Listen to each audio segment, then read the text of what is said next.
Hi, I'm Nicholas from ratings.com. Today we'll be doing a review of the Samsung S95C.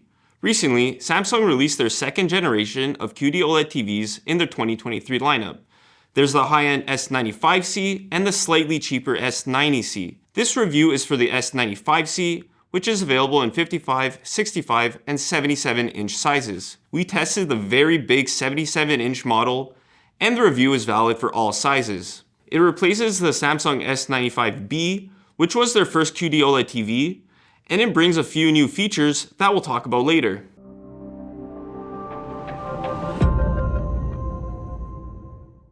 The S95C has a premium design and is very well built.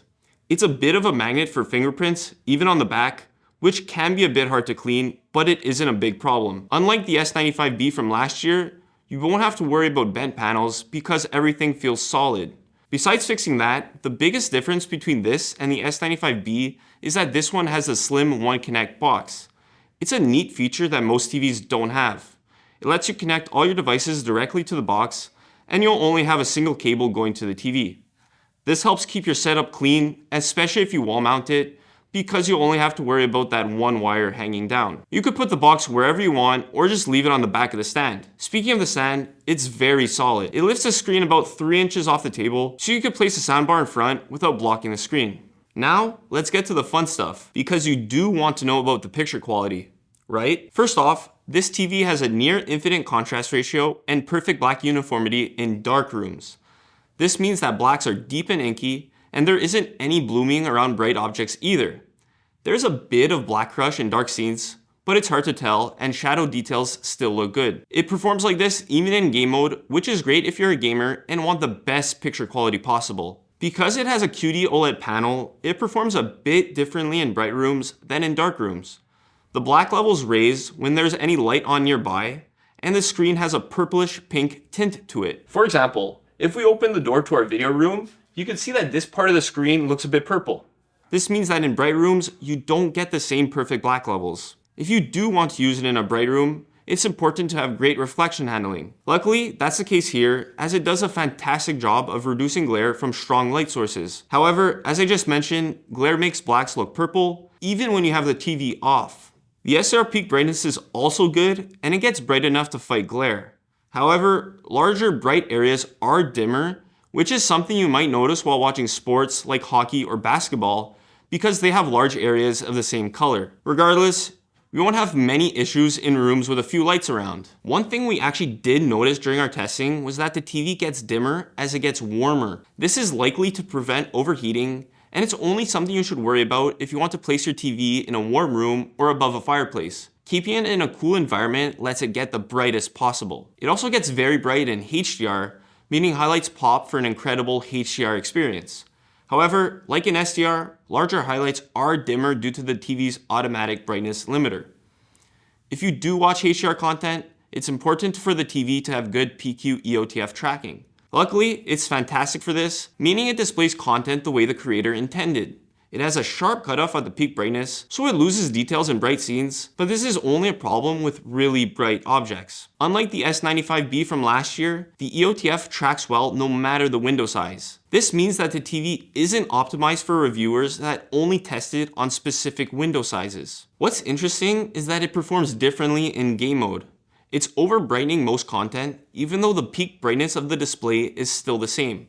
It's noticeable if you compare the same image in and out of game mode, but it's not really a big problem for most gamers. Sticking with its HDR performance, which is where this TV shines, it's fantastic at displaying different colors. It has incredible gradient handling, and you won't see banding with different shades of the same color, like if there's a scene with a sunset. It also displays a wide range of colors, making HDR content look accurate and lifelike. One of the advantages of its QD OLED panel is that it has a remarkable color volume. This means that colors look bright and vivid no matter the content you're watching. All of this helps supply an incredible HDR experience. If you care about image accuracy in SDR, you'll be happy to know that the accuracy is amazing. This means that even SDR content looks realistic, and you won't need to calibrate the TV. Having good gray uniformity is also important depending on the content you watch. If you watch sports or scenes with slow panning shots, it can be noticeable when there are uniformity issues. Luckily, that isn't a problem here because the gray uniformity is excellent. Large areas of the same color look great on the screen. Lastly, the TV has a wide viewing angle, making it a great choice if you have a wide living room and people are watching TV from different angles. The image looks the same no matter where you view it from. Before we move on to the processing performance, let's talk about one more part related to the QD OLED panel, the pixels. Normally, we don't talk about something so small, but it's a big part of QD OLED. These types of TVs use a triangle RGB subpixel layout, while other TVs have all three RGB subpixels in a straight line. This doesn't affect the overall picture quality, but you might notice a difference if you sit close to the screen and there are black bars on the top and bottom. You'll see there's a thin purple line on the top of black bars and a green line at the bottom. It's also noticeable if you want to use a TV for PC use, but we don't suggest doing that for other reasons. QD OLEDs are especially prone to burn-in when exposed to the same static elements over time.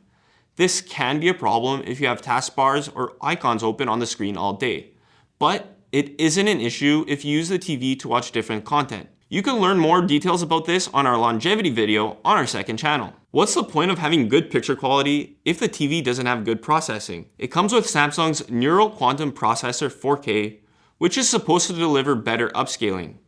If you're stuck watching Netflix in 1080p because you don't want to pay for a higher plan, or if you just like watching older DVDs, it's important to get a TV that processes low quality content well. There's macro blogging that you can see in dark scenes, but it still does a good job of keeping details. It's also good to know that the TV doesn't have any obvious upscaling issues, which is another factor to consider when watching older content. If you like watching high quality content in HDR, keep in mind that it supports HDR10+, but not Dolby Vision. The two formats are similar in terms of their overall performance, but less content is available in HDR10+. Looking at what else comes inside, it has the same Tizen Smart platform as any other Samsung Smart TV. The 2023 version is very similar to the 2022 version, with all the apps available through the homepage. There are a ton of extra features and apps with it, and it's easy to use. The remote it comes with is also like past years, but it's a bit smaller. You can either recharge it via USB-C or with the solar panel on the back of it. It has a mic for voice control, and you can ask it to open apps and change inputs. In terms of sound, it isn't anything special. It doesn't get loud, and the bass is bad. The overall sound is fine if you're watching basic shows, but like with any TV, you'll need to connect a soundbar or speakers for the best sound. Speaking of which, it supports eARC audio pass-through if you want to connect an external setup. It works with Dolby audio formats, but not any DTS formats, which is disappointing because most Blu-rays use DTS audio. Now we could finally talk about its gaming performance. One of its improvements over the S95B is that it has a 144Hz refresh rate. It also supports all three common types of VRR formats, meaning it could reduce screen tearing with any source. Thanks to its HDMI 2.1 bandwidth on all its HDMI ports, it can take full advantage of the PS5 and Xbox Series X. You can play 4K games up to 120Hz without any issues, and VRR works on both consoles. Gaming feels responsive thanks to its low input lag too.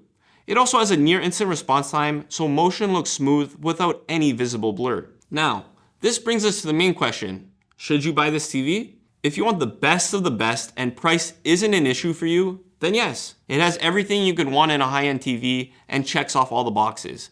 It displays perfect blacks, bright highlights, and vivid colors for fantastic picture quality. What else can you ask for? It's a nice improvement over the S95B and is brighter and displays more vivid colors than regular OLEDs like the LG G2. But there are some trade-offs versus standard OLEDs.